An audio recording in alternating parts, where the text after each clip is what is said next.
Movie का start होता और बताया जाता है गैलेक्टिक रिपब्लिक के बारे में, जो कि पहले आने वाली मूवीज में गैलेक्टिक एम्पायर के नाम से जानी जाती थी। और ये इस वक्त एक पीसफुल रिपब्लिक है, लेकिन अब उसे एक प्लेनेट नेबू पे ट्रेड फेडरेशन की तरफ से ब्लॉक कर दिया गया है। और वो ऐसा इसलिए करते हैं क्योंकि वो इस प्लेनेट पे हमला करके अपने हिडन मोटिव्स को हासिल करना चाहते हैं। अब रिपब्लिक का लीडर और सुप्रीम चांसलर एक जेडाई नाइट को, जिसका नाम क्यूगॉन है, उसे और उसके एक स्टूडेंट को ट्रेड फेडरेशन के वाइजरी से बातचीत करके इस मसले को हल करने के लिए भेजते हैं। दरअसल क्यूगॉन का स्टूडेंट वही स्पिरिचुअल टीचर है जिसने पिछली मूवी में ल्यूक को गाइडेंस दी थी, जिसे जेडाई मास्टर कहा गया था। ये दोनों मिलकर वाइजरी तक पहुंच जाते हैं और इन्हें यहाँ वेट करने को कह दिया जाता है। और वाइजरी उसी एम्परर से बात करता हुआ दिखाया जाता है जिसे पिछली मूवी में डर्थ वेडर ने मार दिया था। दरअसल अभी यहाँ पे उसे एम्परर नहीं कहा जाता क्योंकि उसके पास फुल पावर्स नहीं है और वो इस ट्रेड फेडरेशन का सीक्रेट बेनिफैक्टर भी है। इसीलिए वो वाइजरी को ऑर्डर करता है कि वो जेडाई नाइट को, यानी कि जेडाई योद्धा को और उसके स्टूडेंट को मार दे। पर ये दोनों वाइजरी और उसके रोबोट्स की आर्मी से लड़ते हैं और वहां से बच निकल कर नेबू प्लेनेट पर वापस आ जाते हैं। यहाँ पहुंचकर भी खुद को खतरे में पाते हैं क्योंकि एम्परर की रोबोटिक आर्मी यहाँ पहुंच चुकी होती है जो इनके पीछे होती है। इसीलिए खुद को बचाने के लिए जंगल में भागते हैं। जंगल में भागते हुए क्यूगॉन वहां पर एक मछली जैसे क्रीचर को बचा लेता है। वो उसका शुक्रिया अदा करता है और उसकी मदद करने के लिए कहता है। वो इन दोनों को बताता है कि वो एक हिडन सिटी में रहता है और इन्हें भी वहां ले जा सकता है। वो अंडर वाटर से इन दोनों को हिडन सिटी तक ले जाता है और अपने लीडर से मिलवाता है। क्यूगॉन उसे ट्रेड फेडरेशन की सब हकीकत बताता है, पर वो उनका साथ देने से इनकार कर देता है। पर उन्हें एक अंडर वाटर शिप दे देता है जिसपे सवार होकर ये दोनों जेडाई नाइट और उसका स्टूडेंट और वही मछली जैसा क्रिएचर वहां से नेबू की कैपिटल सिटी तक चले आते हैं। कैपिटल सिटी में नेबू की क्वीन को कैप्चर करके रोबोट्स आर्मी लेकर जा रही होती है, पर तभी वहां वो दोनों जेडाई नाइट और उनका स्टूडेंट पहुंच जाते हैं और क्वीन को रेस्क्यू कर लेते हैं। अब वो क्वीन को रॉयल शिप पे बैठाकर रिपब्लिक के कैपिटल के लिए निकलते हैं जो कि क्रॉसकैंट प्लेनेट पर है।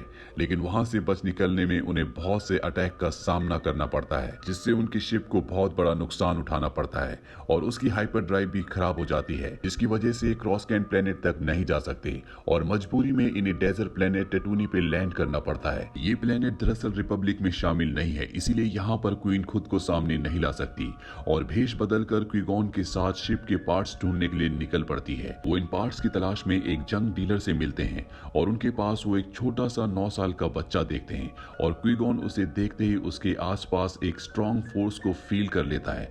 दरअसल ये बच्चा एक बहुत ही गिफ्टेड और टैलेंटेड है और ये इंजीनियरिंग का माहिर है। वो क्वीन को, जिसने भेष बदल रखा होता है, अपना रोबोट C3PO दिखाता है जिसे अभी वो बना रहा है। साथ ही वो उसे एक जंग पार्ट से तैयार किया गया पॉड भी दिखाता है जिसे वो उड़ा सकता है। वो सब इस छोटे से बच्चे में इतना टैलेंट देखकर हैरान हो जाते हैं। क्यूगॉन उस जंग डीलर से डील करने की बात करता है, पर वो उसे कहता है कि वो उसके रिपब्लिक के पैसे एक्सेप्ट नहीं करेगा क्योंकि उनकी इस प्लेनेट पर कोई भी वैल्यू नहीं है। उसके जवाब में क्यूगॉन उस डीलर को एक पॉड रेस का कहता है और उसे कहता है कि अगर वो पॉड रेस वो बच्चा जो उसके पास स्लेव है जीत गया तो वो उसे फ्री कर देगा और उसे शिप के पार्ट्स भी दे देगा। ये ऑफर वो डीलर मान जाता है और फिर वो सब एक बहुत बड़ी पॉड रेस की तैयारी करते हैं जहाँ बहुत से पॉड्स हिस्सा लेते हैं और ये रेस वही बच्चा जीत जाता है। उस बच्चे की माँ क्यूगॉन को कहती है कि वो उसके बच्चे को अपने साथ ले जाए क्योंकि उसका इस प्लेनेट पर कोई भी फ्यूचर नहीं है। क्यूगॉन उसे बताता है कि उसका बच्चा बहुत टैलेंटेड है। बच्चे की माँ कहती है कि वो जानती है, इसीलिए वो इसे अपने साथ रखकर ट्रेन करे। क्यूगॉन उससे बच्चे के बाप के बारे में पूछता है। वो जवाब देती है कि उसका कोई बाप नहीं है, उसी ने उसे खुद कंसीव किया है, जन्म दिया है और पाला पोसा है।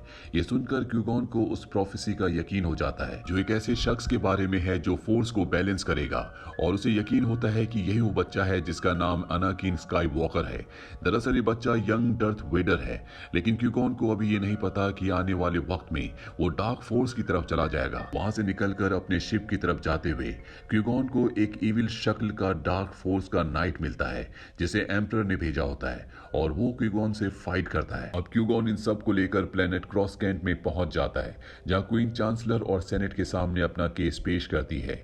वहीं क्यूगॉन जेडाई मास्टर की काउंसिल में पहुंच जाता है और उन्हें उस प्रोफेसी के बारे में बताता है और कहता है कि शायद वो बच्चा उसे मिल गया है। वो सबको उसकी पावर और टैलेंट के बारे में बताता है और उनसे परमिशन लेना चाहता है कि वो उस बच्चे को ट्रेन कर सके। वहां जेडाई मास्टर योद्धा भी होते हैं, इस बात को नहीं मानते और कहते हैं कि वो नहीं जानते कि वो बच्चा बड़ा होकर डार्क फोर्स की तरफ जाएगा या नहीं। दूसरी तरफ क्वीन के प्लेनेट नेबू का सेनेटर उसे कहता है कि वो नो कॉन्फिडेंस के वोट के लिए अपील करे, क्योंकि उनके इस वक्त का लीडर करप्ट है और उनके लिए सही फैसला नहीं करता। क्वीन ऐसा ही करती है, पर उसे बहुत जल्दी एहसास हो जाता है कि सेनेट में बहुत सारे मेंबर्स करप्ट हैं और वो डिसाइड करती है कि वो वापस नेबू जाएगी। वहीं दूसरी तरफ क्यूगॉन जेडाई काउंसिल को बताता है कि कैसे उस बच्चे की मां ने उसे बताया कि वो बच्चा किसी बाप के बगैर कंसीव हुआ था। इस बच्चे के जन्म में खुद फोर्स का हाथ है। वो काउंसिल से वादा करता है कि वो बच्चे की ट्रेनिंग अपने अंडर करवाएगा और उसका ध्यान रखेगा।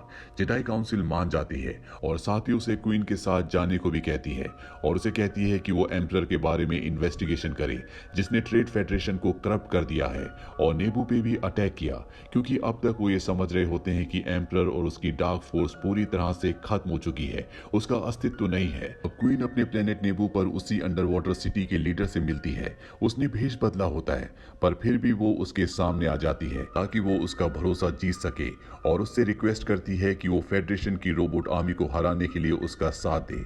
वो उनका साथ देने के लिए तैयार हो जाता है और उन सभी की आर्मी रोबोट से लड़ने के लिए तैयार होती है। क्वीन अपने सभी साथियों के साथ उसी वाइजरी को ढूंढने के लिए निकल पड़ती है जिसने जेडाई नाइट को मारने का ऑर्डर दिया था।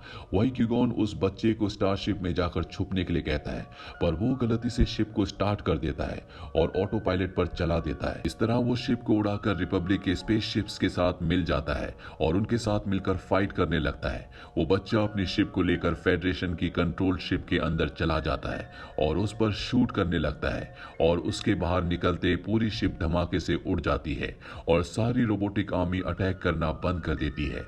वहां क्यूगॉन और उसके स्टूडेंट्स उसी इविल इंसान का सामना करते हैं जिसके साथ क्यूगॉन ने टेटोनी प्लेनेट पर फाइट की थी। वो क्यूगॉन के स्टूडेंट को दूर फेंक देता है और क्यूगॉन से अकेला ही एक प्रोटेक्टिव शील्ड में लड़ाई करने लगता है। वो अपने लाइट सेबर से वार करता है जो कि सीधा क्यूगॉन की पीठ में जाकर लगता है।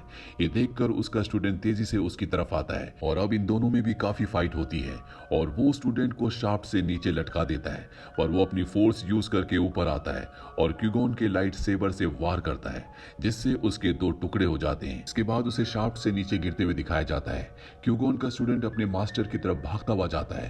क्यूगॉन अपने स्टूडेंट से प्रॉमिस लेता है कि वो उस बच्चे को सब कुछ सिखाएगा जो क्यूगॉन ने अपने स्टूडेंट को सिखाया है। उसका स्टूडेंट कहता है कि हाँ, मैं वादा करता हूँ मैं इस बच्चे को सब कुछ सिखाऊंगा।